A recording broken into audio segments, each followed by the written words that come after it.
तो 1 जनवरी 2025 के बाद जो एडमिशन होंगी इस ऑर्डर के तहत होंगी। ऐसा होना चाहिए था। जो ऑलरेडी बच्चे छोटे बच्चे पढ़ रहे थे उन पर ये इंप्लीमेंट नहीं होना चाहिए था, क्योंकि उनका साल वेस्ट होना था। गलती आप लोगों की, आपको नींद देर से खुली आपकी। जो हम स्कूल फीस देते हैं ना, भारत सरकार या फिर जम्मू कश्मीर की सरकार, जम्मू कश्मीर का प्रशासन हर घर पहुंचाने के लिए मदद कर रहा है, नहीं कर रहा, स्पीड ब्रेकर खड़े कर रहा है, हडल खड़े कर रहा है। जब वो बोलता है दर्द बोलता है, जब वो देखता है सच बोलता है, और जब वो सवाल उठाता है तो सिर्फ सिस्टम नहीं समाज भी लरस जाता है और सिस्टम भी झुक जाता है। जमाना बदल गया है लेकिन सच बोलने वाले आज भी कम है। कुछ लोग माइक उठाते हैं सिर्फ टीआरपी के लिए, और कुछ लोग माइक उठा के पूरी सरकार से टकरा जाते हैं। एक ऐसी ही आवाज जो न झुकती है न बिकती है। नाम है रविंद्र सिंह। मैं हूं रविंद्र सिंह। स्टेट सेंटिनल में आपका स्वागत। मैं हूं रविंद्र सिंह। जम्मू शहर के आसपास के 3 गवर्नमेंट हाई सेकेंडरी स्कूल्स, जहां हजारों बच्चे, किसी के माँ बाप नहीं, किसी के पास यूनिफॉर्म भी नहीं, बैग भी नहीं, पर रविंद्र सिंह माइक से नहीं दिल से बोलते हैं। इनके एक वीडियो ने सब कुछ बदल दिया। लोगों से मदद की गुहार लगाई, ताकत से, मोहब्बत से, इंसानियत से। कुछ ही दिनों में लोगों ने किताबें भेजी, स्कूल बैग्स भेजे और एक उम्मीद भी भेजी। पढ़ना चाहते हैं? किताब है आपके पास? No sir. नहीं है? पढ़ना चाहते हो? Yes sir. घर में कौन कौन है? मम्मी और एक सिस्टर। पापा की डेथ हो गई थी। डेथ हो गई थी। जी सर। किताब लेना मुश्किल है। Yes sir. आज हम आपको किताब देके जाएंगे। और मेरे घर में जब चावल होते हैं तब दाल नहीं होती, दाल होती है तब चावल नहीं होते, तो मैं पढ़ाई कैसे कर सकती कंटिन्यू आगे? नहीं कर सकते थे। No sir. आपको पता है आपकी इस कॉल ने कितने बच्चों का, 350 बच्चों। दूसरा स्पॉट है, हम बुलंदपुर से लगभग 12 से 15 किलोमीटर दूर जाटी में आ गए हैं। यहाँ पर 9th और 10th के स्टूडेंट हमारा इंतजार कर रहे हैं। दूसरा स्पॉट है, इसके बाद 2 स्पॉट और हैं।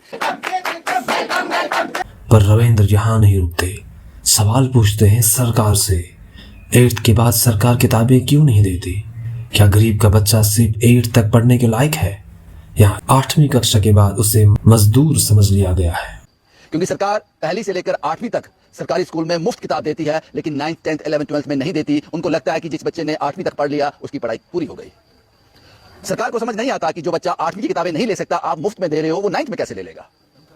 और इसी तनाजुर में जब एजुकेशन मिनिस्टर स्कीना इतूजी से इंटरव्यू में ये सवाल पूछा तो जवाब आया सिर्फ एक लफ्ज, ये क्या है, ये क्या है। अगली रिपोर्ट में रविंद्र ने हर मिसाल के बाद समझाया और जवाब दिया। स्कीना इतूजी, आपने पूछा था ना ये क्या है, तो सुनो, ये है ये। जो 9th, 10th, 11th, 12th की क्लासेस हैं, उन बच्चों को स्कूल में मुफ्त में किताबें नहीं दी जाती, 8वीं तक दी जाती हैं। क्या सरकार को लगता है कि 8वीं तक जो बच्चा पढ़ लेगा वो पढ़ गया, उसके बाद पढ़ने की जरूरत नहीं है? क्या है ये? क्या है ये? मैम, मैं इसी बात का जवाब देने जा रहा हूँ आपको कि क्या है ये। अब मैं बताता हूँ क्या है ये।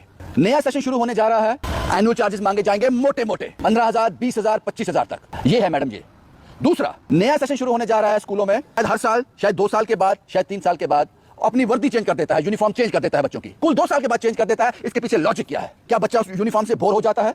क्या वो यूनिफॉर्म 2 साल के बाद जो टीचर बच्चों को पढ़ाता है उसकी आंख को चुभने लगती है? क्यों यूनिफॉर्म चेंज होती है हर साल, हर 2 साल, हर 3 साल के बाद स्कूल की?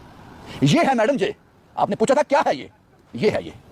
ये जवाब नहीं, ये था एक ज़मीर की चीख। ये बस रिपोर्टर नहीं, हजारों मजबूर आवाज़ों की जुबान बन चुका है, जिसने अपने जर्नलिज्म से ये साबित कर दिया ईमानदारी में इज्जत भी है और व्यूअरशिप भी। गलत नेता हो या सिस्टम का फेलियर, रविंद्र सीना ठोक के, आंखों में आंखें डाल के सवाल करता है। सवाल भी तीखे, सही, जायज और जरूरी। जो हम स्कूल फीस देते हैं ना, आपको लगता है ना कि शिक्षा जो है हर किसी की पहुंच में होनी चाहिए। क्या सरकार, भारत सरकार या फिर जम्मू कश्मीर की सरकार, जम्मू कश्मीर का प्रशासन हर घर पहुंचाने के लिए मदद कर रहा है? नहीं कर रहा, स्पीड ब्रेकर खड़े कर रहा है, हडल खड़े कर रहा है। 18% टैक्स है आपकी ट्यूशन फीस पर, और आपके किसी कोचिंग सेंटर में आप बच्चे को डालते हो पढ़ने के लिए, 18% टैक्स है उसमें, शिक्षा पर भी। कैसे आप कहोगे कि मेरा भारत पढ़ जाए? भारत पढ़ गया। अगर आपने ये आसान कर दिया तो जाहिर सी बात है फिर वो वोट सोच समझ कर डालेगा।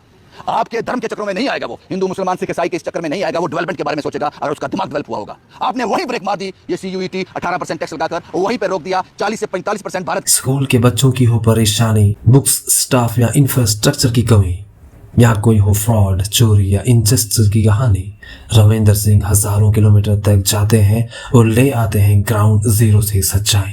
पुलिस हो या कोई और विभाग, जहां जिम्मेदारी छूट जाए वहां रविंदर जिम्मेदारी याद दिलाता है। वो ट्रैफिक वाले ले रहे थे। बात दिल पे नहीं लेनी चाहिए, बात ईगो पे नहीं आनी चाहिए। मैं क्या बोल सकता हूँ, मेरे क्या राइट्स हैं, बस ये एजुकेट करना पड़ेगा ट्रैफिक वालों को, ये एजुकेट करना पड़ेगा। अगर आपने उसको चालान किया है, यहाँ तक मेरी जानकारी है 2000 रुपये का चालान, आपको जो पैसे उनको वापस लौटाने चाहिए। उन्होंने कभी हिंदू मुस्लिम एंगल नहीं बनाया, न कभी टीआरपी के लिए झूठ बिकाया। जो चैनल्स दंगा दिखाते रहे, उनके सामने ये एक रिपोर्टर एकता का पैगाम बन गया। तारीख जब भी ऑपरेशन सिंदूर को याद करेगी, उसमें पुंछ के लोगों की कुर्बानी को कतई नहीं भूला जा सकता। आपको याद होगा, दो नेशनल न्यूज चैनल ने एक खबर चला दी थी कारी मोहम्मद इकबाल साहब के बारे में कि वो दहशतगर्द हैं और पुलवामा अटैक में उनका भी रोल था। इस तरह की खबर उनके फोटोग्राफ के साथ दो नेशनल मीडिया ने ऑन एयर कर दी थी और बार बार की थी। कारी मोहम्मद इकबाल साहब मदरसे में पढ़ाते थे पिछले कई सालों से पुंछ में। वहाँ हमने लोकल पूछताछ की, उन्होंने कहा कि बड़ा ही मजाकिया किस्म के बड़े दिलचस्प इंसान थे, बहुत अच्छे इंसान थे। उसके बाद हमने खबर चलाई कि जिन चैनलों ने ऑनर किया है उनको माफी मांगनी चाहिए। उनमें से एक चैनल ने माफी का इजहार किया है। पीएम मोदी हो या रूलिंग पार्टी का सबसे बड़ा नेता, गलती पर रविंदर ने खामोशी नहीं सवाल उठाए और उनको उनकी जिम्मेदारी याद दिलाई। एक छोटे से कस्बे से निकला ये रिपोर्टर सत्ता के महलों तक धमक गया है और अब चुभने भी लगा है। जहां मेन स्ट्रीम मीडिया एक दूसरे को नीचा दिखाते हैं, रविंदर ने सबको हैरान कर दिया जब कुछ दिनों पहले की रिपोर्ट में एबीपी के मशहूर प्रोमिनेंट एंकर संदीप चौधरी जी की खुले दिल से तारीफ की। ये दिखाता है ये सिर्फ रिपोर्टर नहीं, इंसानियत का जिंदा मिसाल है।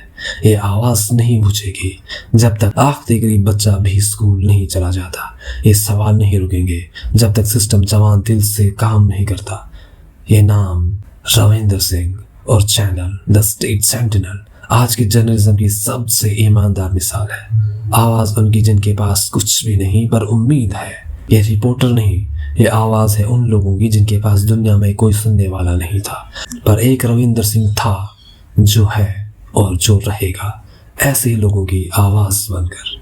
मेन स्ट्रीम मीडिया जहां टीआरपी के पीछे भागता है, वहां ये इंसान दिखाता है कि ईमानदारी में भी इज्जत है, सच्चाई में भी व्यूअरशिप है और दिल से निकली आवाज दिल तक जरूर जाती है।